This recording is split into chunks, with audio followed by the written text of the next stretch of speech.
smo se raspričali sa našim gostima, jer zašto? Sitno brojimo do muzičkog spektakla izbora našeg predstavnika na Eurosongu, a u jutarnjem programu, kao što ste navikli, predstavljamo finaliste. Ovog jutra 3 finalista ovogodišnjeg Monte Songa 2025, 3 potpuno različita muzička pravca, 3 energije, 3 pjesme koje već žive na digitalnim platformama. Sa nama je Mila Nikić, koja se publici predstavlja sa pjesmom Kao varnica, modernom pop numerom punom emocije i rafinirane jednostavnosti. Tu je i Neno Murić sa baladom Ako čuješ glas, pjesmom prepoznatljive muzičke elegancije u stilu kojega je nekako i obilježio kroz karijeru, i Aleksandra Prelević-Paladino, Dolce Hera, autentična i vizualno i upečatljiva umjetnica, donosi potpuno drugačiji svijet numerom Casanova 9.1, modernom, stilizovanom, gotovo filmskom atmosferom. Ajde sad ćemo sa svima njima da razgovaramo o ovom famoznom 21. decembru. Prije svega dobro jutro, dobro nam došli. Dobro jutro, hvala na pozivu. Dobro jutro.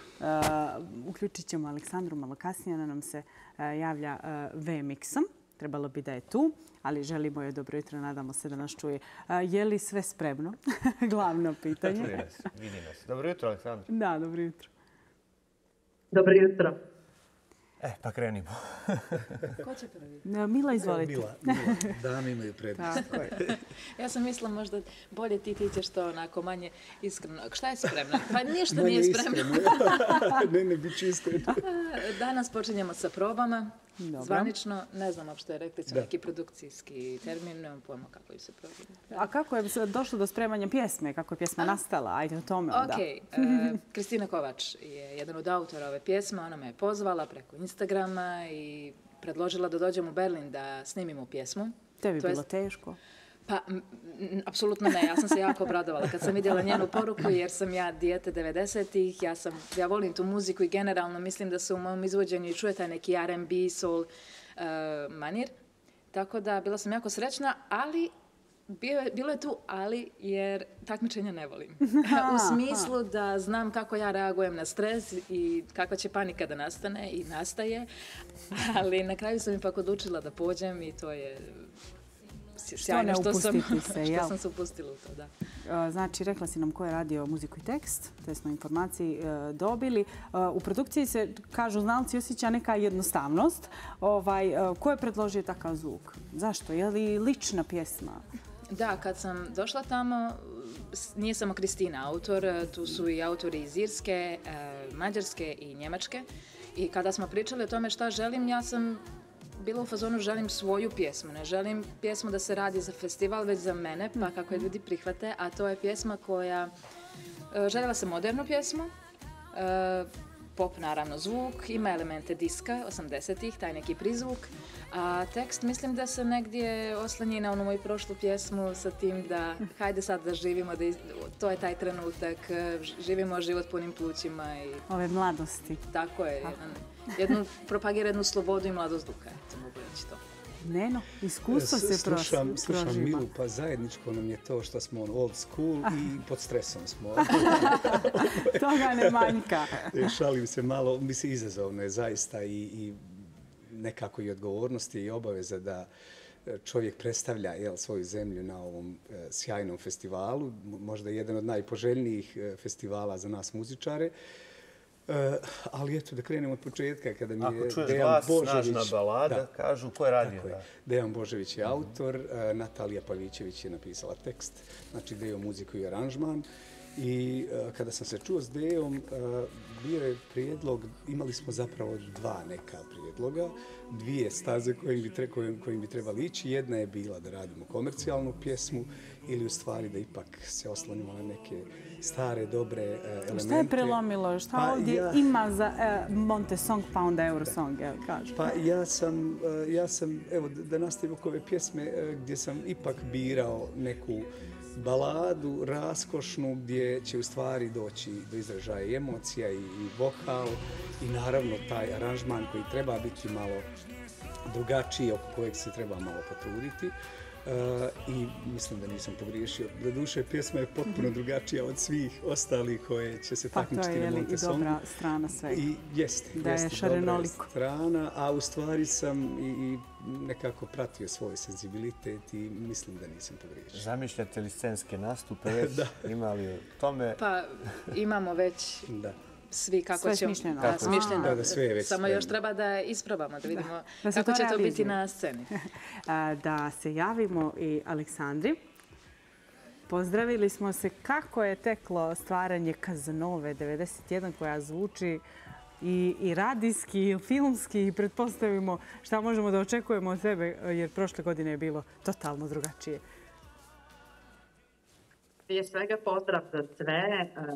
Bilo bi mi draže da sam sa vama u studiju sada. Prosto raspored leta nam je dozvolio, uključujem se online. Već sam sjutra u Crnoj Gori. Radujem se mnogo što ću prisustvovati Međunarodnom humanitarnom diplomatskom bazaru koji će se održati u subotu 6.12. u Big Fashionu od 10 do 14-15 časova. Tako da bih iskoristila prvu priliku da pozovem, baš zbog toga što nisam fizički u studiju, da pozovem publiku da posjeti štand radio televizije Crna Gora i da imamo jednu priliku da uživo razmijenimo utiske o Kazanove 91, o mom prošlogodišnjem nastupu, onome što čeka ove godine publiku i da se prosto upoznamo. A što se tiče moje pjesme, mislim, pojavljujem se sa pjesmom koja je jedina na italijanskom jeziku, kako sam vidjela. I vrlo je interesantan koncept, nešto što mislim da će da bude na nastavak ovog puta. Ja se onako već svakako umjetnički izražavam podjednako na 3 jezika, na italijanskom, engleskom i naravno na našem jeziku. To je već publika vidjela kod mene i imala priliku da spoznam. Moj tim je 100% crnogorski, to me posebno raduje jer to je tim koji već dugo radi sa mnom, radimo na muzici, radili smo zajedno Repeat, to su Marko Ćačić i Todor Tadić iz podgoričkog studija Nowhere to Run. Mislim, prošle godine sam imala stvarnu priliku da doživim jedan veliki rast umjetnički. Repeat je stvarno napravio neku vrstu, da kažem, posebnog utiska na publiku inostranu. Taj moj svakidašnji nastup prošle godine i dosta me ljudi kontaktiralo u toku godine da mi pjesmu iz inostranstva. Baš je bilo mnogo raznih ponuda.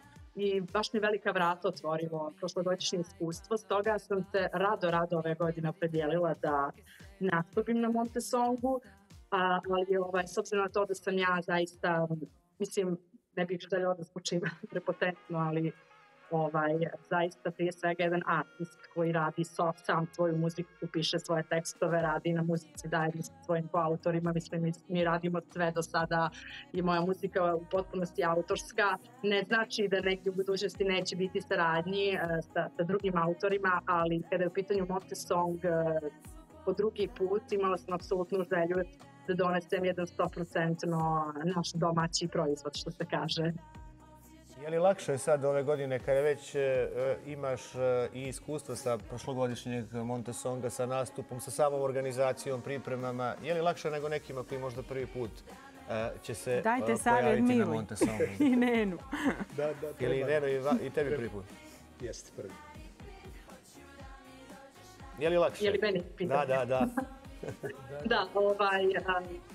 Da, lakše je, naravno, uvijek je tu znanje, iskustvo.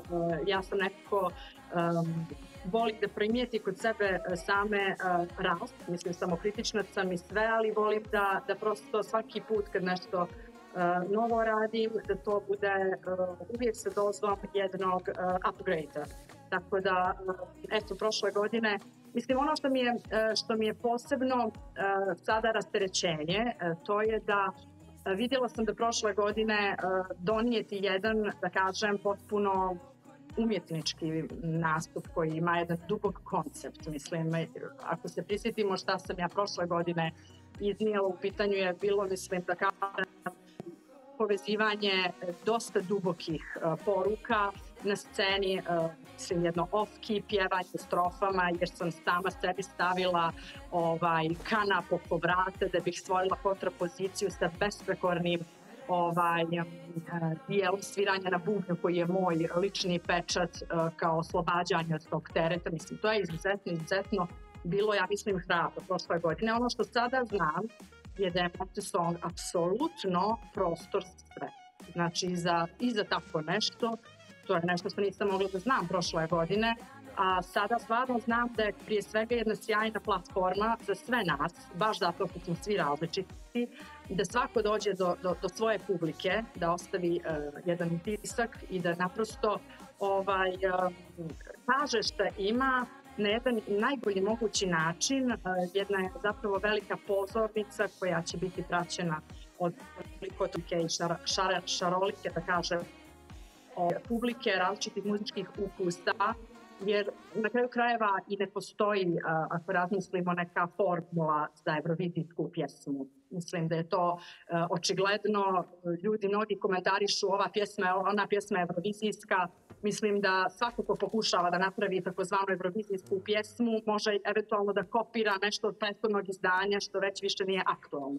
Jer ako su na Euroviziji pobijedili s jedne godine Maneskin sa Citi je Buoni, a neke godine Marija Šerifović sa Molitvom, dvije predivne numere, ali toliko različite, mislim da je stvarno da jasno svima da je Montesong prije svega jedna sjajna platforma da iznesete ono što ste vi umjetnički i da dođete do publike. Ako ispravno to radite, već je to uspjeh.